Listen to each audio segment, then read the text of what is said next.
Perang sudah sangat berlarut-larut. Israel menolak gencatan senjata yang diajukan Majelis Umum PBB dan menyatakan akan menggempur terus maju dengan semua kekuatannya akibat serangan 7 Oktober yang dilakukan oleh Hamas. Orang-orang yang pro-Israel mungkin berpikir andai kata tidak ada serangan yang dilakukan Hamas, maka tidak akan ada serangan balasan dari Israel. Tapi itu bisa saja kita balik. Andai kata senjata paling diagung-agungkan Israel, Iron Dome yang dirancang untuk melindungi Israel dari senjata jarak pendek berfungsi dengan baik, tidak akan ada masalah. Padahal kalau kita bicara tentang reputasinya, sistem pertahanan udara bernilai miliaran dolar ini sangat penting dalam mempertahankan kota-kota di Israel. Dan sudah banyak negara yang berminat mengakuisisinya selama lebih dari 1 dekade. Lantas ada apa dengan Iron Dome itu? Mari kita analisis. Nah, sebelum kita mulai, apa yang menjadi penyebab gagalnya Iron Dome? Penting untuk kita tahu bagaimana cara kerja dari sistem ini. Sistem ini terdiri dari baterai yang ditempatkan di seluruh wilayah Israel. Totalnya ada 10 perisai. Cara kerjanya mirip dengan atau semacam kubah pelindung. Iron Dome akan menggunakan radarnya untuk melacak roket-roket musuh. Nah, keunggulannya Iron Dome bisa membedakan antara roket yang kemungkinan akan mengenai area yang sudah dilindungi. Klaimnya sih tingkat keberhasilannya itu sekitar 90%. Tapi kenyataannya pada tanggal 7 Oktober militan Hamas menembakkan lebih dari 5.000 roket dari jalur Gaza ke Israel. Dalam rentang waktu 20 menit, roket-roket milik Hamas yang diluncurkan sukses meledakkan hampir sebagian besar wilayah Israel, seperti dataran Sharon termasuk Gedera, Herzliya, Tel Aviv, dan Ashkelon.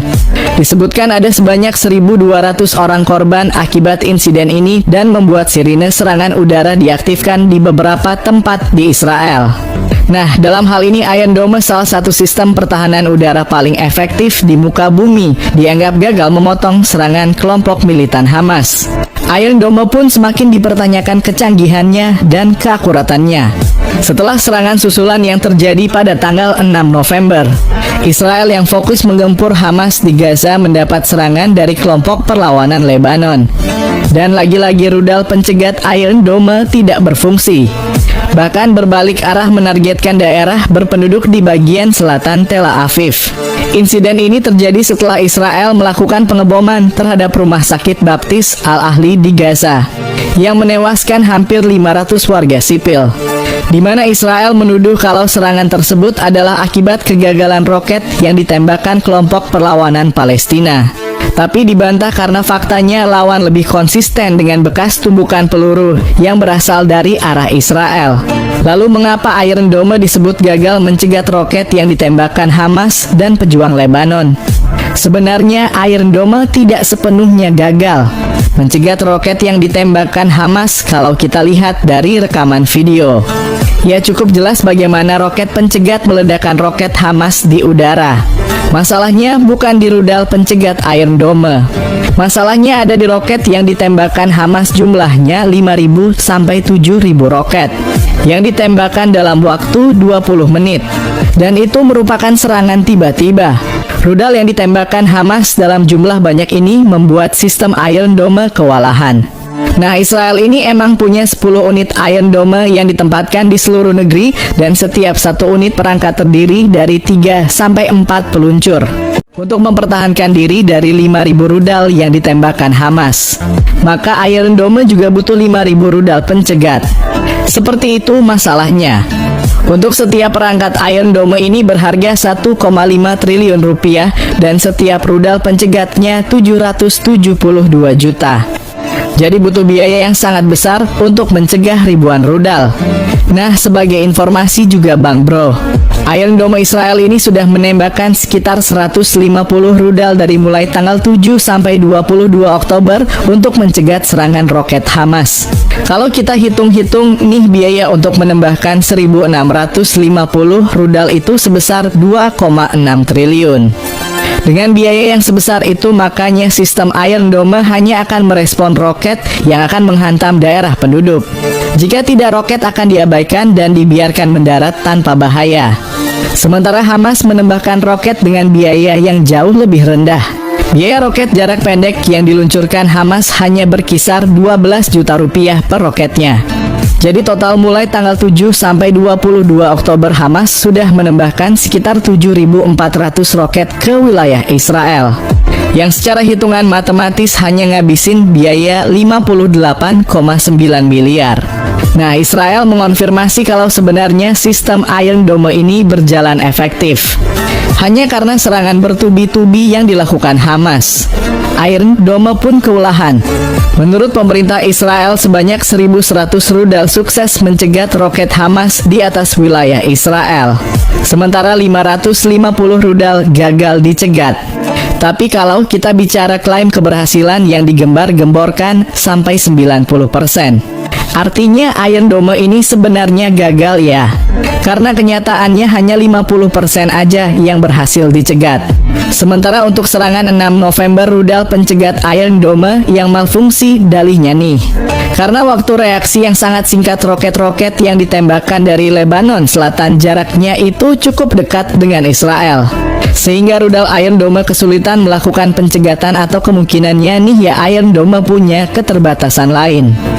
Tapi yang menjadi sorotan tajam atas insiden-insiden serangan Hamas sebenarnya adalah intelijen yang ditempatkan di Gaza.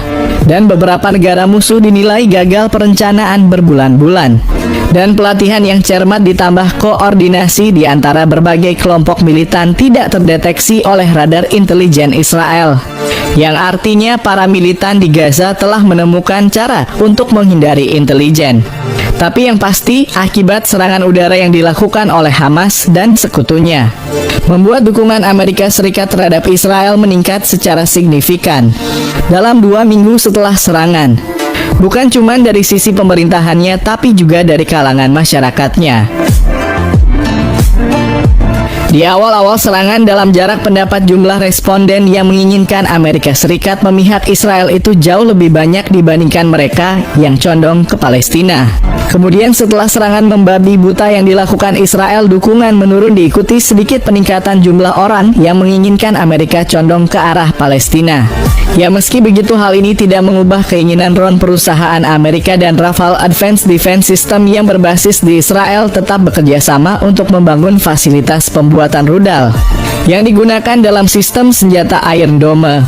Keputusan untuk membuat fasilitas ini merupakan langkah penting di bidang kemampuan kedirgantaraan dan pertahanan drone. Dan Rafale telah berkomitmen melakukan investasi modal sebesar 33 juta dolar untuk pengembangan fasilitas yang akan melayani marinir Amerika Serikat dan mitra sekutunya. Selama 1 dekade lebih, Iron Dome sudah memberikan rasa aman kepada warga. Meskipun sering kali warga menyaksikan proyektil terbang melintas langit dan kemudian dihancurkan. Tapi perang dengan kelompok militan Hamas kali ini menjadi tantangan terberat yang harus dilawan oleh Iron Dome. Seandainya Hamas perlahan-lahan meningkatkan skala serangan roketnya seperti sebelumnya, Israel siap merespon dengan adaptasi tambahan yang sama meningkatnya jumlah baterai Iron Dome yang dikerahkan, lalu melakukan pembaruan teknis untuk meningkatkan sistem pelacakan roket yang masuk dan menyimpan amunisi dalam jumlah yang lebih besar. Tapi Hamas malah meningkatkan skala serangannya secara drastis, hingga Iron Dome kewalahan. 2 tahun Hamas menemukan cara merusak kinerja Iron Dome dari menembakkan maksimal 470 peluru dalam sehari dengan rata-rata hanya di bawah 20 peluru per jam menjadi ribuan peluru waktu pinjam Hamas yang bisa membuat Iron Dome jebol. Rudal berpemandu yang dapat merubah arah dalam perjalanan menuju sasaran juga merupakan tantangan bagi Iron Dome. Namun baik Hamas maupun Hizbullah belum menggunakan senjata tersebut. Dan jika tidak segera dicarikan solusinya, maka reputasi Iron Dome dan sistem pertahanan Israel akan semakin menurun.